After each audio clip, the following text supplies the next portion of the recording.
I'm going to talk today about Umbral Moonshine.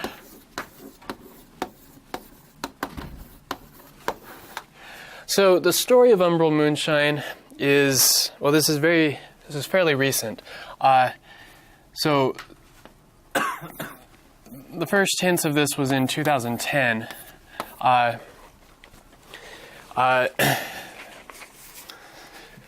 Three mathematicians or physicists, Iguchi, Uguri, and Tachikawa, were studying the K3 elliptic genus.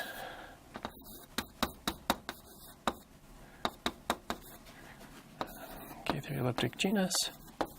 And connected to an N4 superconformal algebra. And as they were studying this, they came across this Mach modular form. H of tau is equal to minus q to the minus 1/8 plus 45 q to the 7/8 plus 231 q to the 15/8 plus 770 q to the 23/8 and so on. Okay. And they found this very, very interesting because each of these coefficients are dimensions of irreducible representations for the Mathieu group M24. And so this looked like possibly a hint of some kind of moonshine for the Mathieu group M24. Okay. So I'd also point out really quickly, this seems even a little bit stronger than Monstrous Moonshine. So in Monstrous Moonshine, even the first coefficient was a linear combination of the dimensions of the irreducible representations. Whereas in this case, these first few coefficients are actually dimensions of irreducible representations on the nose. Okay. So this was Moonshine for M24. M24 was proven in 2013 by Terry Gannon. Okay.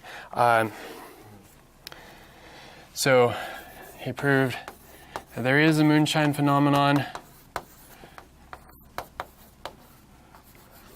for M24. And the Mackay-Thompson series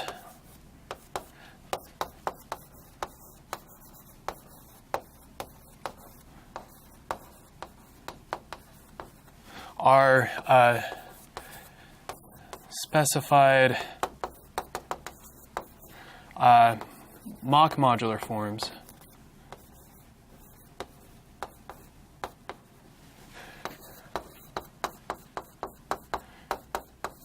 of weight 1/2. Okay. So this was a very, very fascinating development. So I talked a little bit about Monstrous Moonshine earlier, and there's various forms of generalized moonshine connected to that. But this was the first time that we had moonshine involving harmonic Moss forms. Okay, so involving Mach modular forms where there was a shadow involved. And so this definitely seemed to be something new, a new kind of moonshine. When you say Mach modular form, are you saying anything about the groups? So the Mach modular form, this is the holomorphic part of a harmonic Moss form. Yeah, so modular Yeah. with respect to which? So in this case, well, so the various Mackay-Thompson series have different groups. They're generally gamma naught of n, gamma naught of 4n for some n, with some multiplier system. But yeah, usually gamma naught of n. Okay. Yeah. So what's the literal meaning of umbral? So umbral means shadow. Shadow. Yeah. So that's this connection here. So with a Mach modular form, you have the shadow of the Mach modular form, and so this is in reference to these shadows. We're seeing moonshine with functions that have shadows. Okay. But then in this case, the Thompson series, like each component is very reducible. The Thompson 3. Yeah, before like the Thompson series was defined with graded, right? Oh, yeah. In this case, then now each one is kind of irreducible, right? Oh, no. So it is still graded. Okay. It is graded, but I'm saying like each component, like these CMs, you said these are graded, So just the first few are not all of them. yeah, not all of them. But it is striking that the first few here are actually irreducible. Yes. But no, that doesn't continue. The coefficients have to grow without bound, and so they have to be combinations. Okay. So this setup here caught the attention of Duncan, Cheng, and Harvey. So there's a couple of things that they noticed. There's some very well-known connections between many groups and certain lattices. So the monster group is connected to the Leech lattice. And M24 is connected to the A124 lattice. Okay. And so Duncan, Cheng, and Harvey were curious, maybe there was some kind of moonshine phenomenon associated to other 24-dimensional lattices. A1 24 means A1 cross 24 times. Yeah, so this is A1 is just minus. yes, I think that's correct. This is the root system for the lattice 24 A1 times. is minus 2. For Taiwan, the A1 is minus 2, right? Only 1, right? I'm not totally clear on exactly what this means, but it's a standard way to identify the group. It's the root system for the lattice, and so I'm sorry, I'm not familiar enough exactly with exactly what that means to answer that. Yeah. So then this series kind of represents some other like partition function or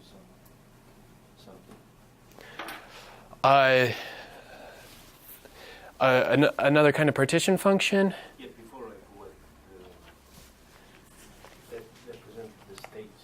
Right? Yeah. So the physical interpretation, we don't have a physical interpretation for this yet. So and I guess that's an important point here with Gannon's proof. Gannon's proof was a verification, kind of on the level of Frankel-Lapowski-Merman's verification of Monstrous Moonshine. A little bit stronger than that because he was able to eliminate the possibility of virtual representations, but he did not create the VOA. Okay, no CFTs or the physical interpretation that the physicists would be interested to look at for that. So that's open. I think that other mathematicians have started looking at that. I'm not sure whether they've completed that yet, but. It also relates to the DPS count. Mm-hmm. Yeah, there's. Yeah, so I mean, you definitely have the connections through the elliptic genus. So you should have that connection to the BPS count there. I think that's why they were looking at the elliptic genus in the first place. But I don't know much more than that. Yeah. Okay. So that's not straight. That's going to bother me. Okay. So Duncan, Cheng, and Harvey wanted to look at the Niemeyer lattices.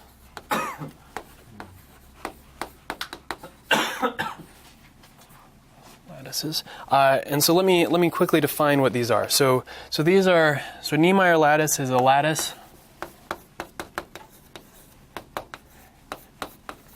in R24. Okay. It has three properties. So one, it should be integral.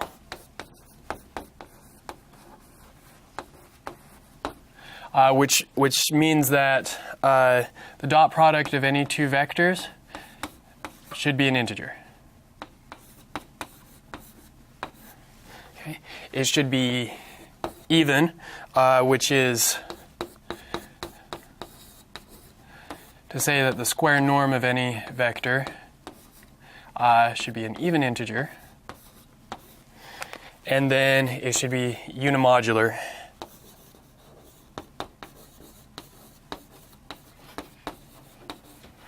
Which just means that a fundamental domain has volume 1.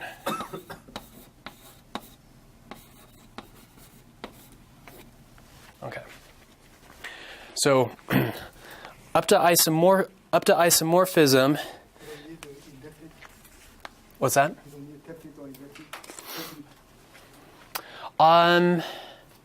So when you say R24, that means definite. Yeah. Okay. Great. Thank you for that. Yeah. Great. Okay. So fundamental domain has unit 1. Okay, so up to isomorphism.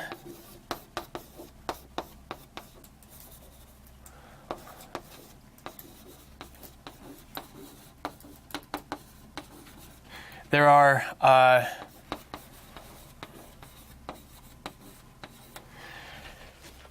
24, or well, let me say 23 plus 1 of these lattices. So the 23 plus 1 is because sometimes the Leech lattice is not included. It's a little bit different because of so usually these are distinguished because of the root system, which I'll describe in just a moment. And the Leech lattice does not have any roots, so it's sometimes left out.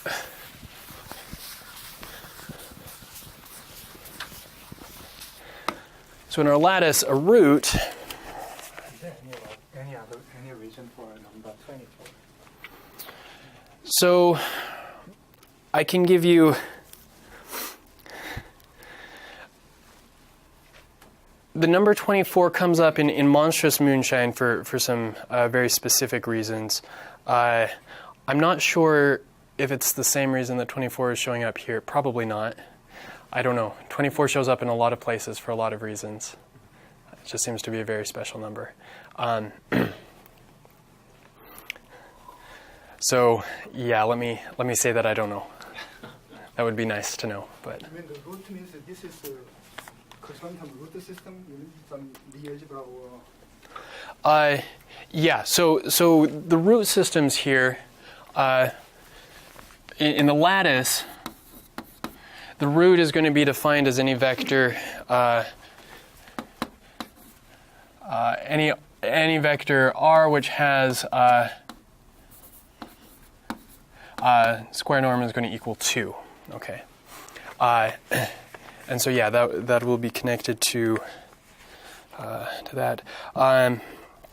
Okay, and so the system of root systems, these distinguish.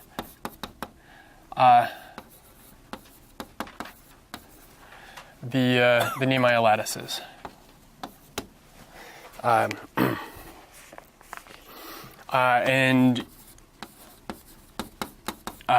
usually we have use an ADE root system to name these.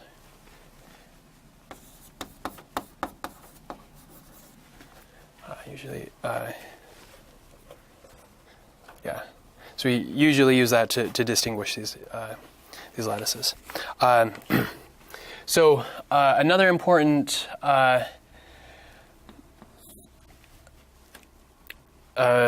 statistic, I guess, from the lattice is the Coxeter number, which I will use later. So this Coxeter number is going to be, so I'll indicate it by m, or sometimes mx, where x is the root system to identify the lattice I'm looking at. So this is going to be defined as the number of roots divided by the dimension of the lattice, so 24 in this case. Okay, so that's the Coxeter number. And then we have the Umbral group.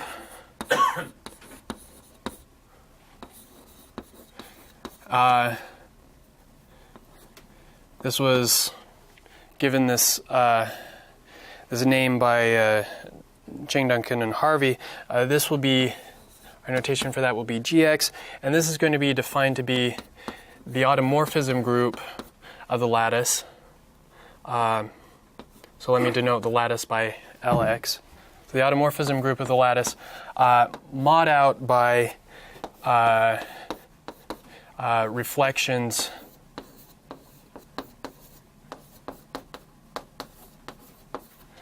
by the roots.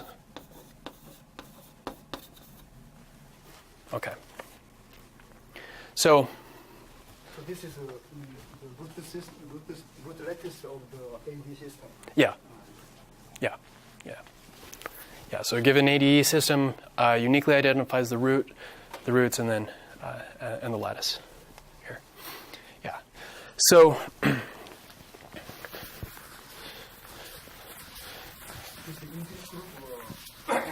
the group here? No, this will be a finite group.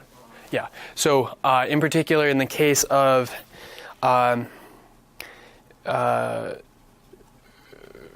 for A24, A124, then the Umbral group is M24. The Mathieu group M24. So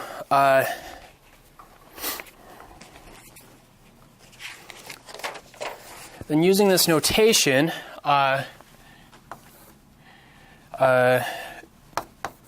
Cheng, Duncan, and Harvey gave this the Umbral Moonshine conjecture.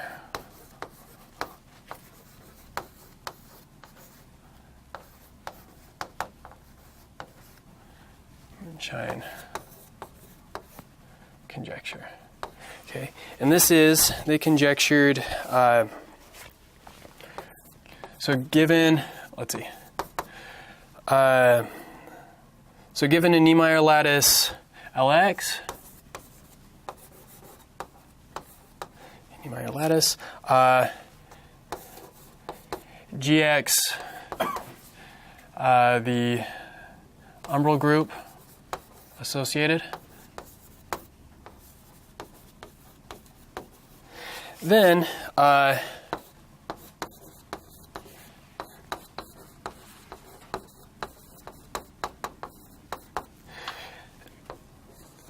there exists an infinite dimensional graded G module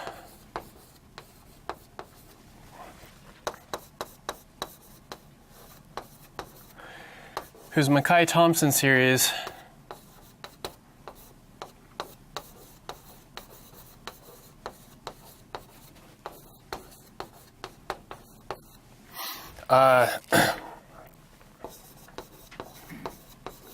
are specified Mach modular forms.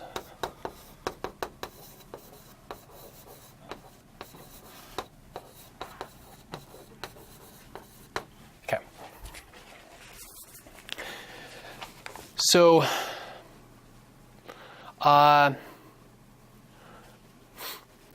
I guess I should make one quick comment here. So the Umbral group here, in the case of the Leech lattice, let me define this differently. I should have done this differently. I should have, mentioned this earlier.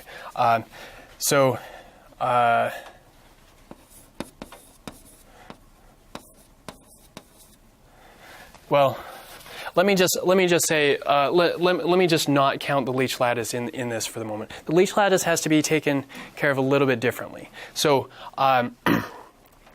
Their theory does actually include a space for the Leech lattice, but it has to be dealt with just a little bit differently because the Coxeter number shows up in a few specific places, in a denominator even, and so there has to be a slight generalization. In their framework for the Leech lattice, you end up getting basically the Monstrous Moonshine functions multiplied by eta.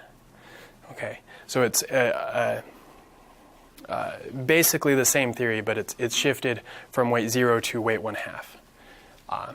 Specified Mach. Can you put the moonshine, original moonshine in this framework? Yeah. So that's what I was just saying. So in the case of for the Leech lattice, so for the monster group, you have to you end up getting classical moonshine, but then all of the classical moonshine functions, you multiply all of those by eta. Okay. So basically shifting everything from weight 0 to weight 1/2. Okay. In that case, you have to be a little bit careful because you're talking about the Leech lattice. The Umbral group, as I've defined it here, so the automorphism group for the Leech lattice is not the monster group. It's a double cover of the Conway group. So you have to do things just a little bit different to be able to get that. But yes, it does fit in. And I'm sorry, specified Mach modular forms of weight 1/2. Yeah. This 24 might be related to dimensional bosonic string, right? 125, right? Could be. 26 dimension, but geometry is 125, 1,25. So it's related to this 24 or? I don't know. It could be. It could be. It's not clear to me how exactly the 24 comes up here. But that would be interesting. Yeah. Okay.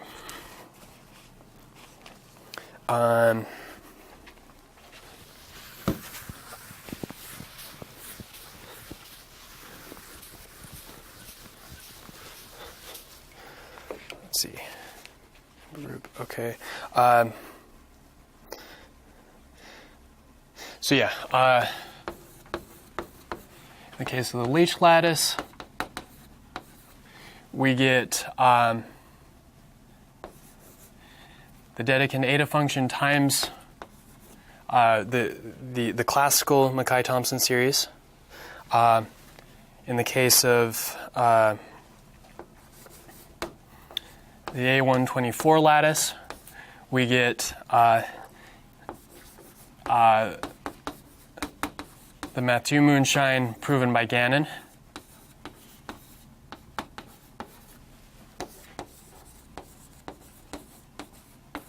Okay, and then that leaves 22 other cases.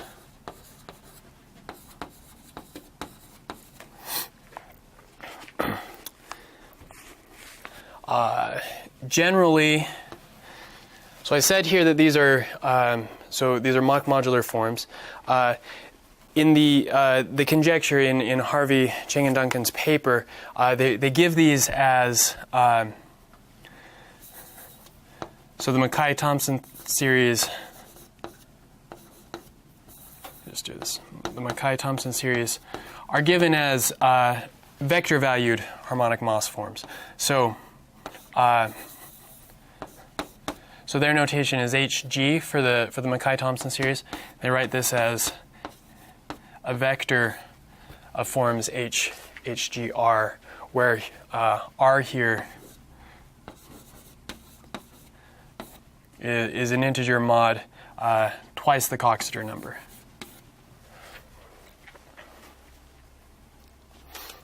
Okay.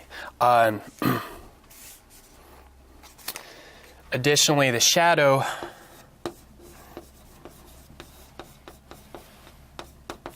is described.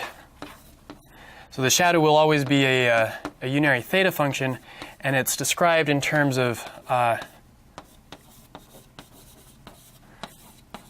root system.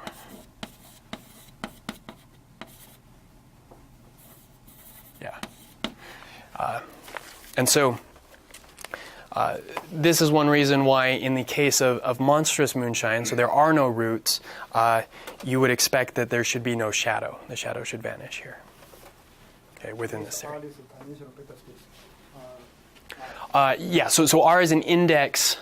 R is an index for the vector valued component. Yeah. Yeah.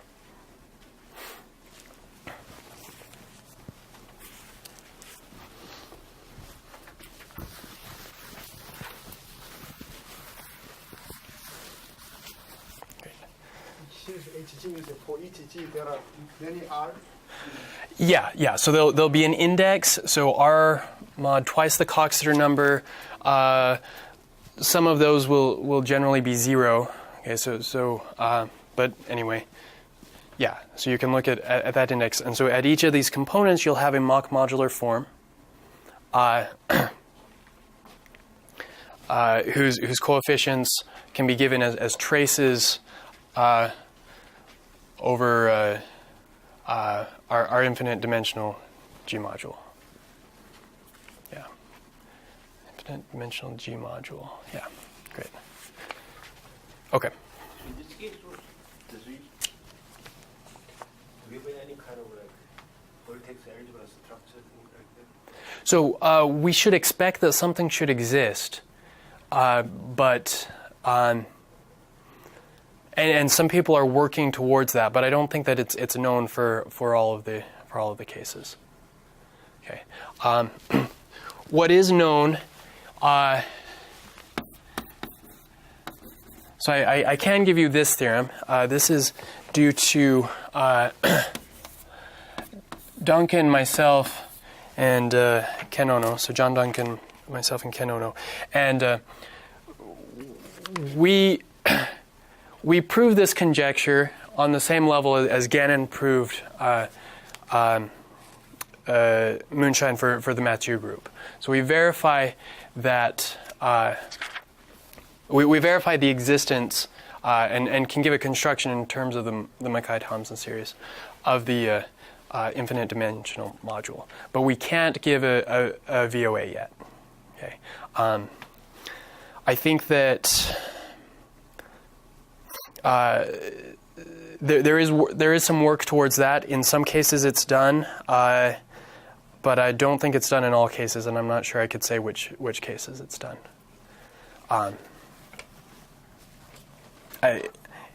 That work's not published yet. Which case was done? For the vertex operator algebras? Yeah, I don't know. I'm sorry. I believe that it's done in. I believe it's done in the M24 case. So who did that? So could you let me know who did the work? So there's. I think that Cheng and possibly one of her students has been working on that. Probably the later you send the email. Yeah, that would be better. I'm sorry. I'm not very clear on who's exactly done that work. Yeah, it's no problem. Okay, but yeah. So this much I can say.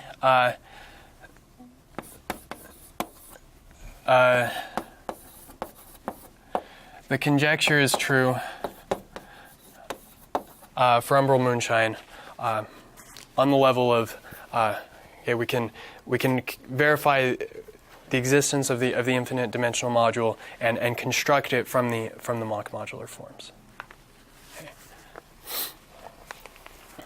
Okay. So again, a couple of points here. Yeah. Sure.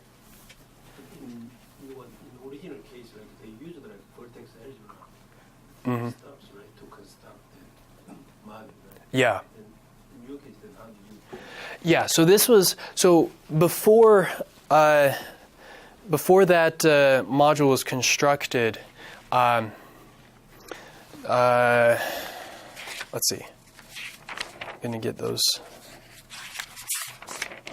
Akinfong and Smith. Yeah, so before Frenkel, Lepowski, and Merman actually constructed the module using the VOA, Akinfong and Smith had verified the existence of the module computationally.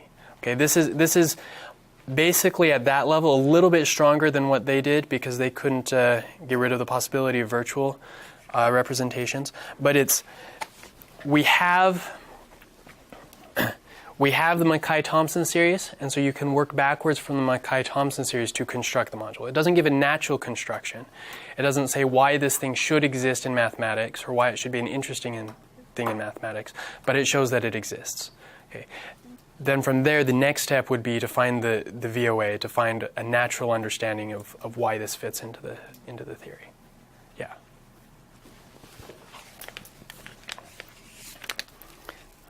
Okay. So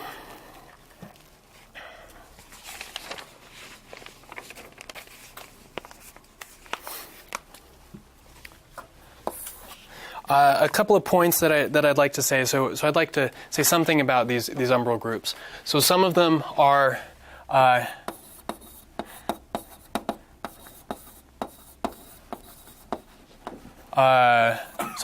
large sporadic groups.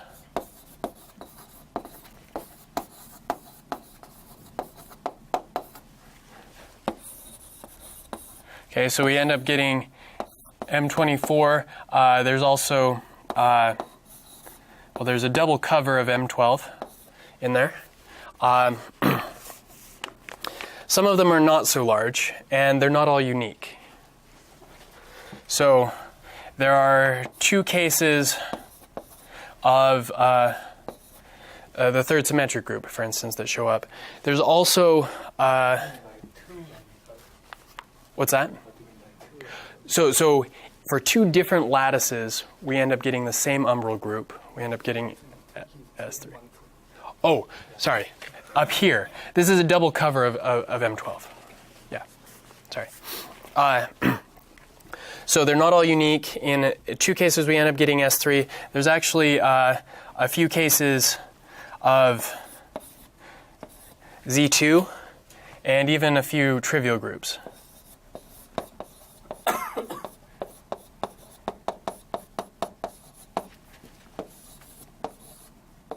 Okay, so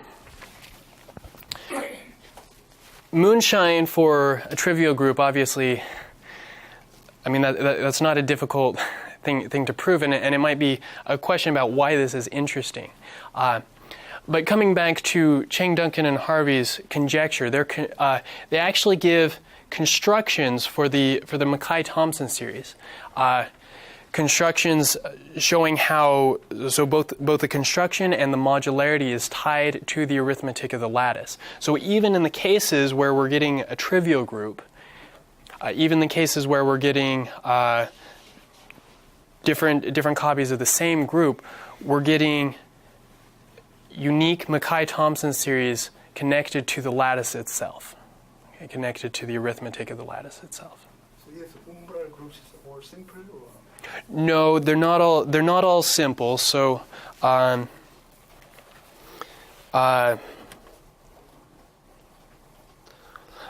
well, so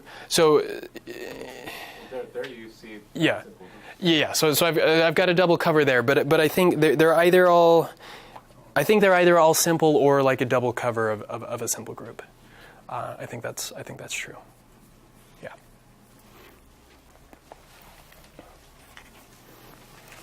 Yeah. So my point here is that this shows that there's something more interesting. Moonshine isn't simply about the group itself. Okay. Somehow there's connections to the deeper representation theory. Okay. In this case, to the lattices.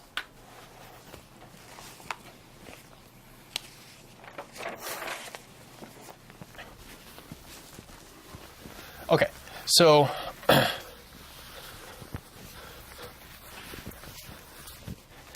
Let me really quickly walk through a couple of. So let me go through one example really quick. A2 212. This is a simple example, but it shows a little bit of the complexity in some of the cases. So in this case, so again, so the group here is the double cover of M12. Okay. Our Mackay-Thompson series. Okay, we have these components where I can index these by number r between 0 and 6, and these have this nice property that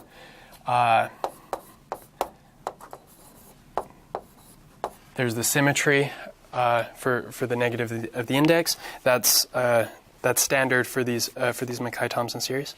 The shadow here.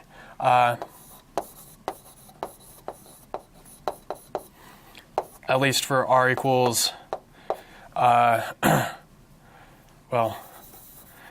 at least for 3 not dividing r, is given by this theta function, SMR, which is equal to the sum, so n squared should be congruent to r squared mod 2m n q to the n squared over 4m. M here is a Coxeter number. In this case, it's 3. Okay. In the more general cases, so whenever the root system is given by is pure A type, then the shadows look just like this. When they're more complicated, there'll be linear combinations of this, and there'll be some additional symmetries in the components. Okay. But that's a feel for what shows up in this case. It turns out that in this case,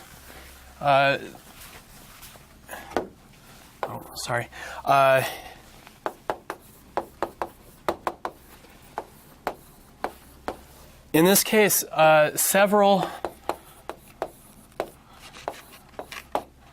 of Ramanujan's Mach theta functions, original Mach theta functions, actually show up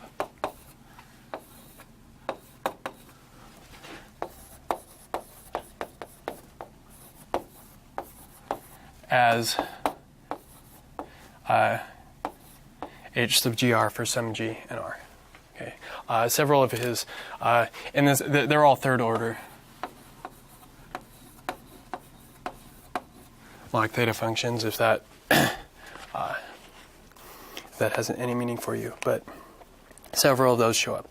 So this gives a nice connection to some of the very first Mach modular forms that were known. R is what's the fixed number, right? So it's an index, yeah. Index. Yeah, so an index for a component. I can think of my Mackay-Thompson series as a vector of Mach modular forms. Yeah. Each component. Yeah. Yeah. But then the last one is for each R, the last line. Down here. That is for each R, then the Yeah. So at least for 3 not dividing r, the shadow is given by this function, SMR, where the index runs over n squared congruent to r squared mod 2m. Yeah. So there are 6 components, like 5. Yeah. So there'll be 0 and 6 are going to be 0 because of this condition.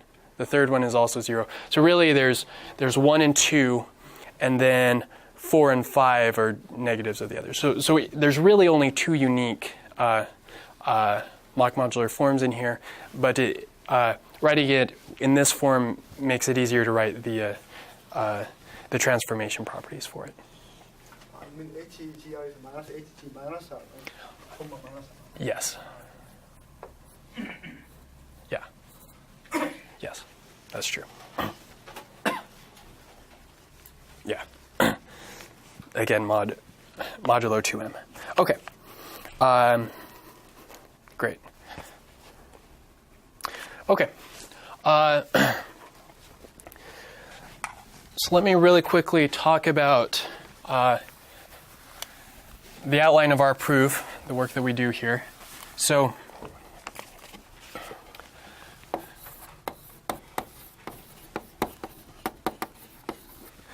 as in the case with Monstrous Moonshine, we can extract these multiplicity values. So if I I want to define this to be kind of a twisted Mackay-Thompson series. This will be given as 1 over the order of the group times the sum over elements in the group, G times group, H, G, R. Okay. So these then are going to be given by the summation. I have a multiplicity number here, m chi r, of n, q to the n over 4m, and it turns out that these will all be supported with coefficients on that arithmetic progression. Okay, so I can these here are the conjectural Mackay-Thompson series. I can perform this transformation to extract these multiplicity values, and then what we want to show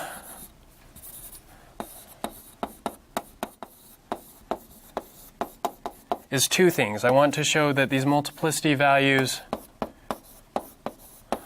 are all integers, and more than just being integers, I want to show that they are non-negative. This is how is n over 4m or n squared? This is just n. This is not a theta function. This is just the index. But Here is n squared. yeah, yes. So this is actually the theta function.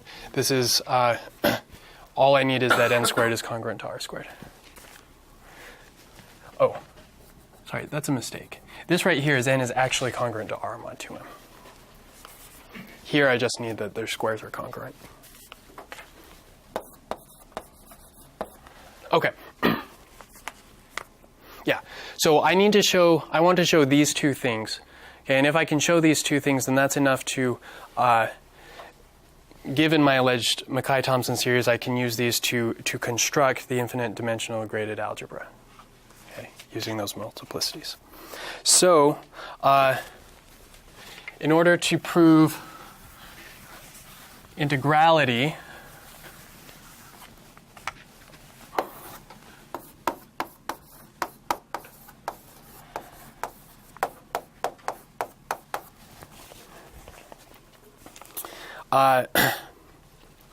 so a standard technique to prove integrality for coefficients of a modular form would be to use Sturms Theorem.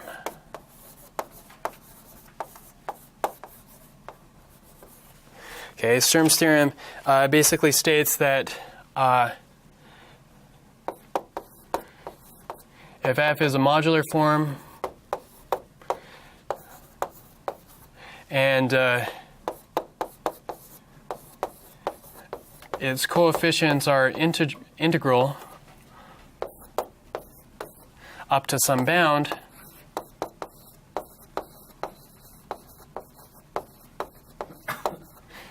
then they're all integral.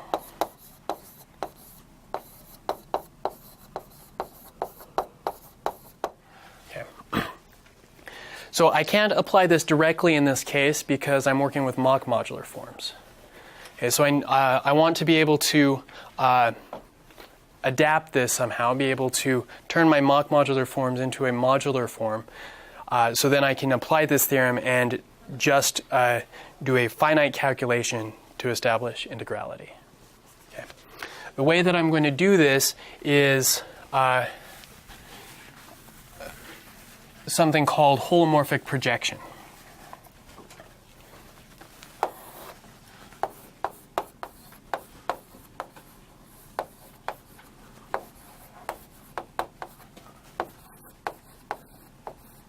So holomorphic projection is much more powerful than what I'm going to describe here. But in this particular case, where my shadows are theta series, it works out very nicely. And so I'm going to kind of restrict what I'm going to show you just to this very nice case.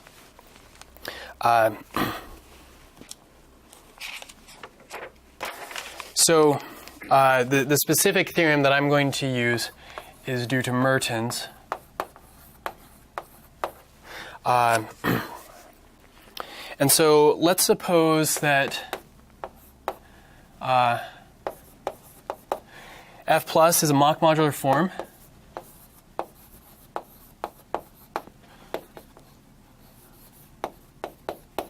Whose shadow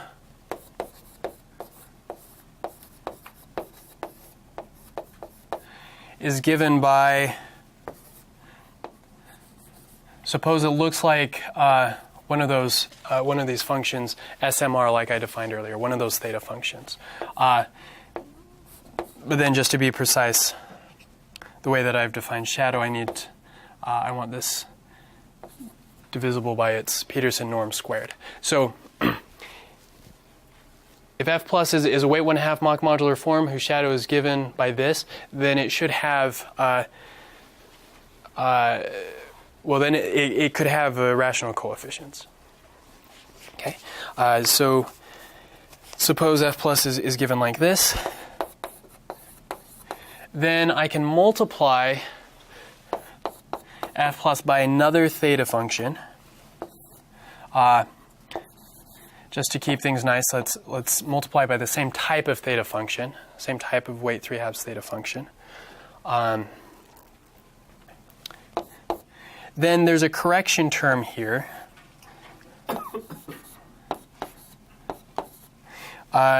Such that this is a weight 2 modular form. This correction term here, DMRS, is given as follows: n greater than or equal to 1, some j k integers such that j squared minus k squared is equal to n.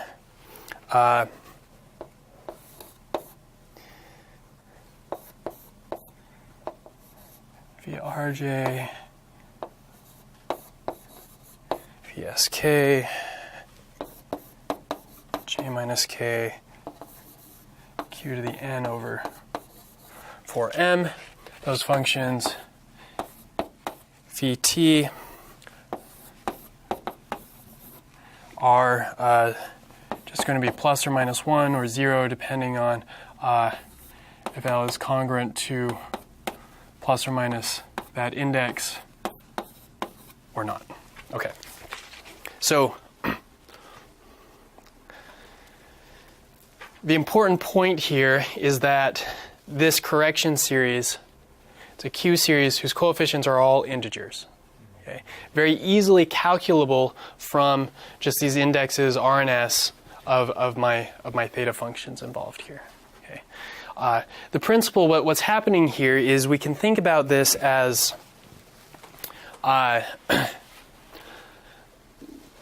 we're multiplying a harmonic Moss form by this theta function. This will create a non-holomorphic modular form. And then there's this projection operator. Basically, we're taking an inner product against Poincare series in order to project to holomorphic modular forms. Okay, it leaves the holomorphic part constant. This right here is multiplication. This is a plus. Okay, so the projection operation, it'll leave the holomorphic part constant, and then the projection on the non-holomorphic part is what will give us this correction term. Okay, and Mertens worked that out exactly in the case of theta functions of this type. Okay. So using that, Okay, I can start with one of the Mackay-Thompson series from Umbral Moonshine, multiply by one of these theta functions. Use the projection operator. I now land in the space of weight 2 modular forms, and now I can use Sturms Theorem to tell me about integrality. Okay, there's a few things in there that I need to be a little bit careful about, especially when I'm working with my twisted Mackay-Thompson series. But basically, these are the tools that I use. Okay, so this will reduce calculating to show that these multiplicities are integral. It reduces this to a finite calculation based on the Sturm bound for the space. Okay. The last thing is this question about positivity. Okay, to show that these multiplicities are not negative. To show that we're not dealing with virtual representations. Is it that by this method you can prove that the relevant coefficients are rational, and then you deduce that since the coefficients are algebraic, that they are integral? So we know that they're rational due to the definition, the way that Duncan, Cheng, and Harvey define them. They give a construction in terms of certain functions. They use Zweger's mu function to get the right shadows and some Jacobi forms to work things out. But in any case, we know that the coefficients are. So the coefficients for the original Mackay-Thompson series we can know are integers. The question is, once we do this twisting, we have that part where we divide by the order of the group, and the question is, has that introduced denominators? Okay, and so we can go through this process to make sure that no, we have not introduced denominators. Yeah. So that is an interesting point. The fact that we're dealing with Mach modular forms, usually we don't expect Mach modular forms to have rational coefficients. It turns out that whenever the shadow is a theta series, as in these cases, we can have rational coefficients. Okay. So yeah, let me talk really quickly about positivity. So as I mentioned, okay, so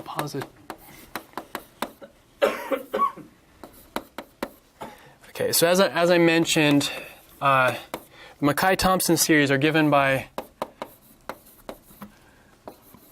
explicit formulas.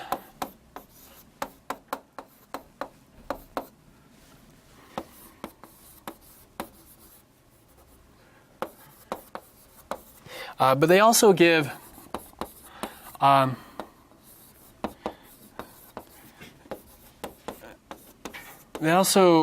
them by conjectural Rademacher sums.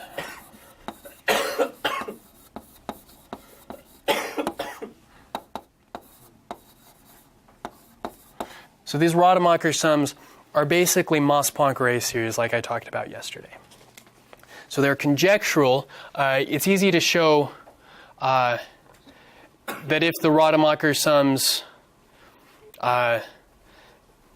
exist, well, up to some correction, they had to modify one part with a theta series. But up to, it's fairly easy to show that if the Rademacher sums actually converge, then they converge to the forms that they specified. But they didn't show that the Rademacher sums converge. This comes to this point that I'm talking about yesterday. Is well within the range of absolute convergence, and so you need to use approximations. You need to use estimations for the Selberg-Kloosterman zeta function to get convergence. So we proved convergence for this.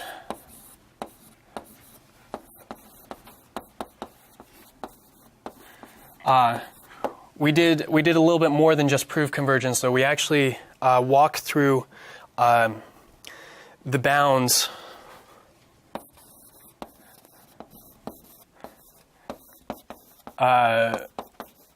for the Selberg-Klosterman zeta function.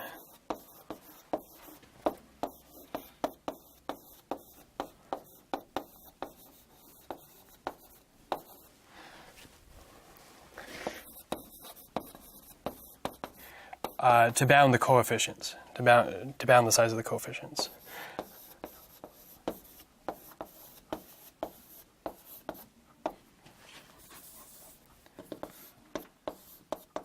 To bound the size of the coefficients. Okay, so what happens here is that it turns out that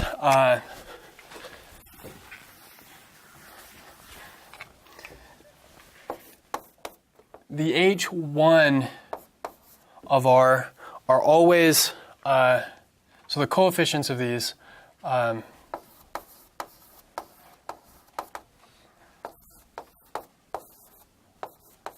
always asymptotically the largest.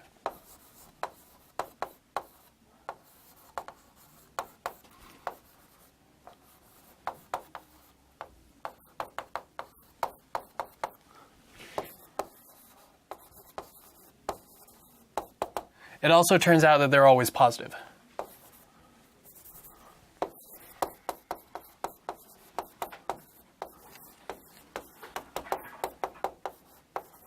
So when we write out this formula for a particular multiplicity value, m chi r of n is equal to 1 over the order of the group times the sum over elements of the group, chi bar of g times a specific coefficient cg, comma r of n of the Mackay-Thomson series.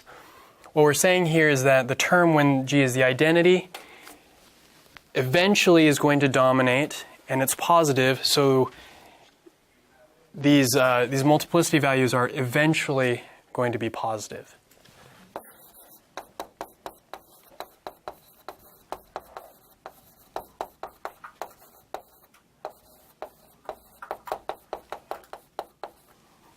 We just need to bound what eventually means.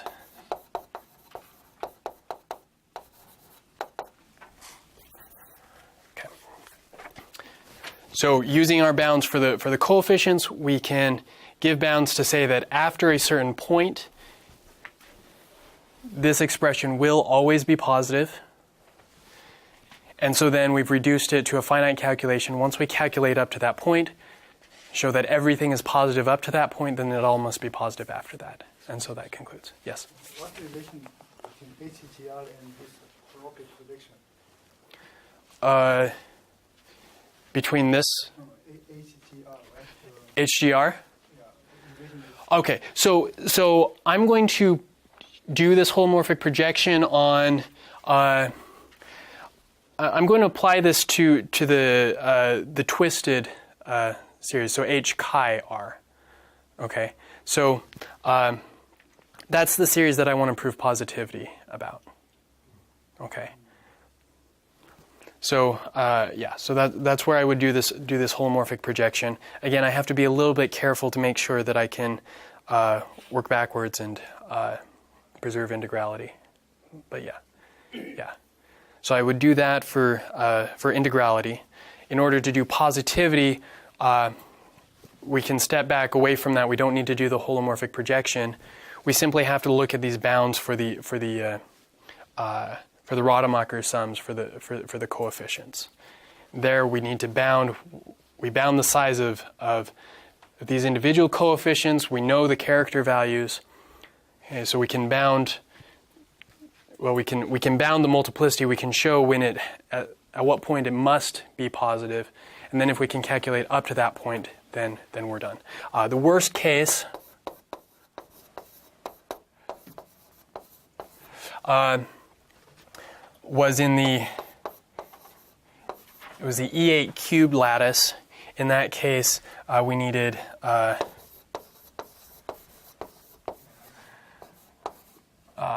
1780 coefficients.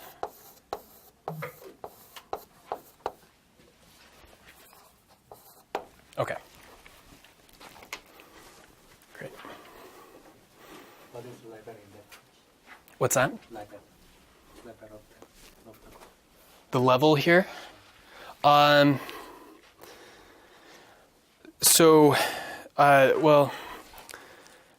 the Coxeter number for that is. I'd have to pull this out. So one of the problems here, one of the reasons why this became has so many coefficients is for the other. So I told you that for the pure A type we have this very simple shadow. It's basically SMR. Okay. For the other types we end up having more complicated shadows, and those complicate the estimations when we're trying to bound the size of the coefficients, and we end up having more things to deal with. It ends up giving us larger pieces of the puzzle to put together. I can pull that up in just a second about what the Coxeter number is. The level, of course, I mean, you're going to have various Mackay-Thompson series of different levels here. Is it small enough to calculate? Yes. We were this calculation was not terribly difficult to do. It probably took a few hours, but yeah, it was doable. So in each of these cases, so similar to the well, yeah. So in each of the cases, the individual Mackay-Thompson series will have a different level, and so when you use the twisted Mackay-Thompson series, those generally are going to have level equal to the product of each of those components that are involved in it. So the level tends to be very large. But like I said, we have the coefficient. We have formulas to be able to calculate the coefficients for the individual Mackay-Thompson series, and so it was not too difficult to put those together. Okay, great. I'll stop there.